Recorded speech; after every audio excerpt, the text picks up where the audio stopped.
What up?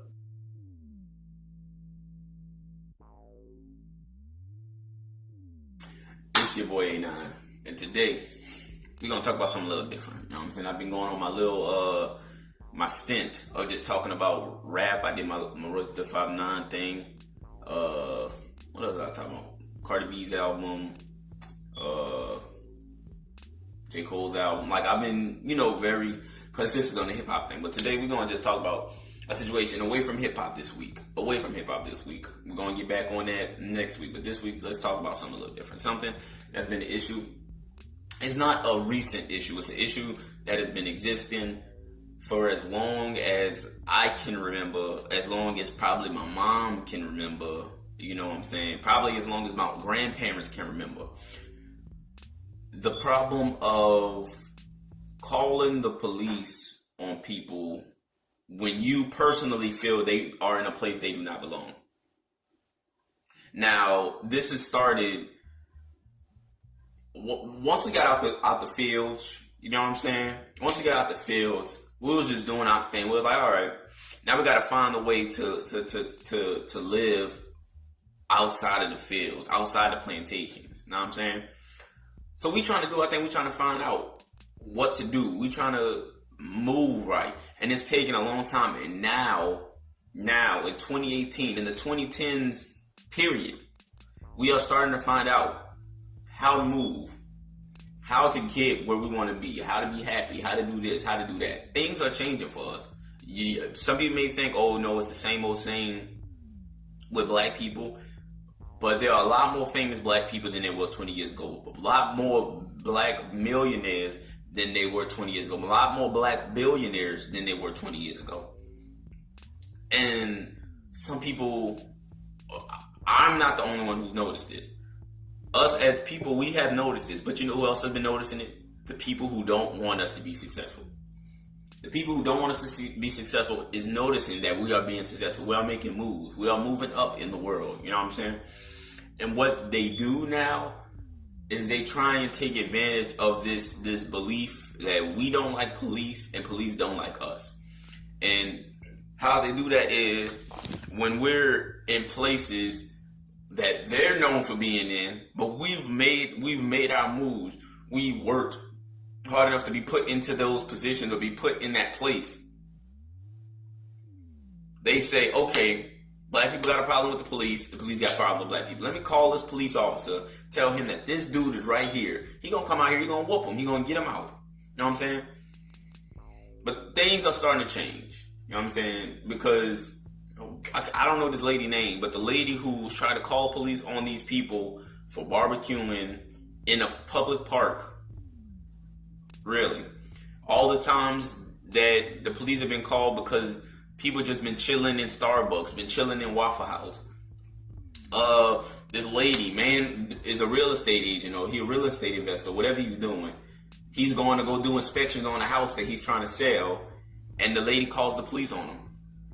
These are examples of us being in places, I wouldn't say that we don't belong, but being in places that we are not wanted.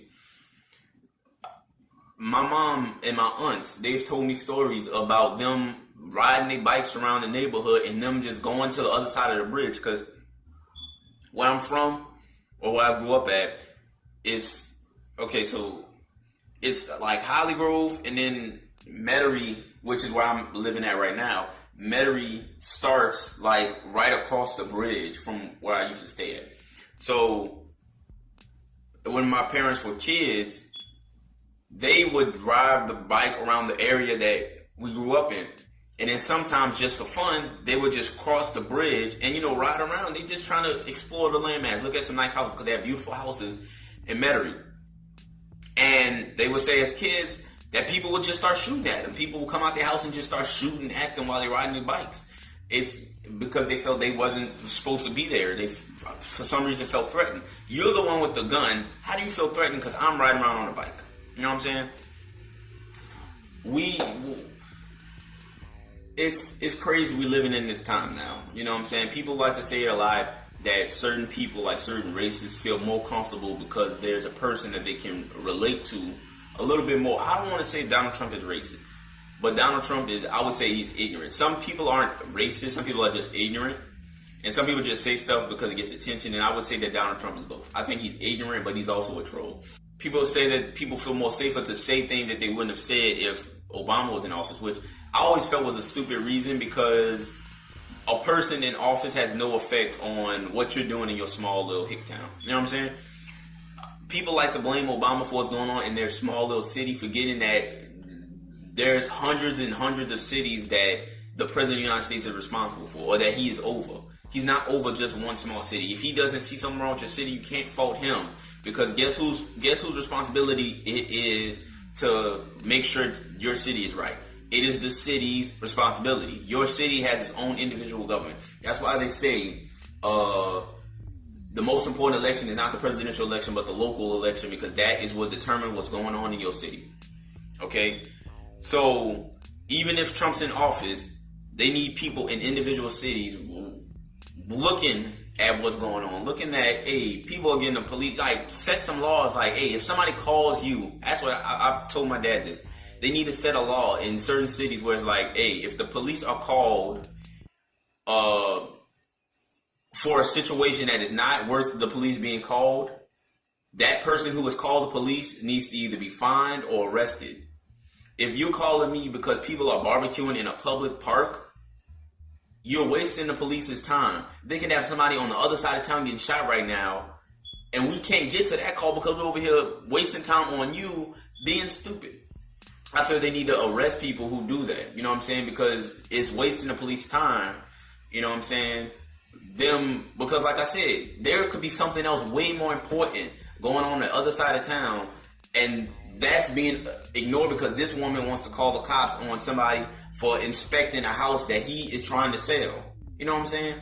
I feel they need to have a little law on that. I think certain cities need to do that, because I think one of them was in Oakland. I don't know the name of the other cities where this stuff took place in, but I know one of the incidents was in Oakland. This is a serious issue. Like, at the end of the day, all I'm saying is let people do what they need to do. This is a free country with taxes. You know what I'm saying? So if I'm making moves, if I've worked hard, if I scraped and clawed my way to being a millionaire or just being rich, maybe just well, I don't even know what you call it. Maybe I'm worth a couple $100,000.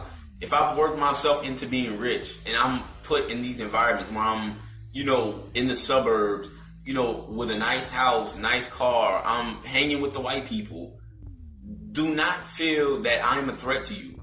I worked hard to get right here. I belong here, just like you belong here. This is our country. This isn't your country.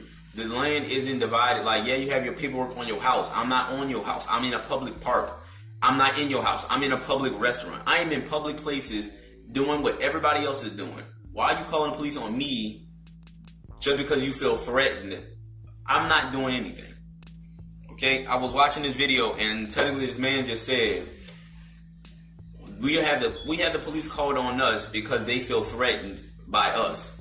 But the history of America shows we do not have a history of attacking white people for no reason. We do not have a history of killing white people for no reason. We have no history of making white people our slaves. But guess who does have that history? White people have a history of attacking us. They have a history of sicking dogs on us, spraying us with hoses, hanging us, killing us, treating us as slaves. If anybody should feel threatened by anybody, we should feel threatened. We should feel in fear for y'all than y'all towards us. Now, of course, I love white people. I love black people. I love Spanish people. I love Asian people. I love all types of people, no matter your race. I can't say I don't see color, because I obviously can tell if you're white and if you're not black. But I don't judge you based off your color. You know what I'm saying? I may make some jokes or whatever, but it's not like super racist jokes. You know what I'm saying? I have friends of different races. I feel judging anybody on the content, the color of their skin and not the content of the character is stupid and ignorant. If you are a nice person to me, I'll be a nice person to you. That's how I feel. And I feel that's how the world should be. We should love each other like brothers and sisters. We are all the same. We are all human. You know what I'm saying? This video is going a little overboard, but all in all, stop calling the police on us, bro. If we're not doing nothing illegal, if you don't see me breaking into somebody's car, if you don't see me beating somebody to death, if you don't see me running around with a gun in my hand, Stop calling police on me. I'm not doing anything illegal but just chilling. Just chilling. I'm not going to turn your suburbs to the hood. Maybe. You know what I'm saying? But that's it for me. I'm out. Too sweet.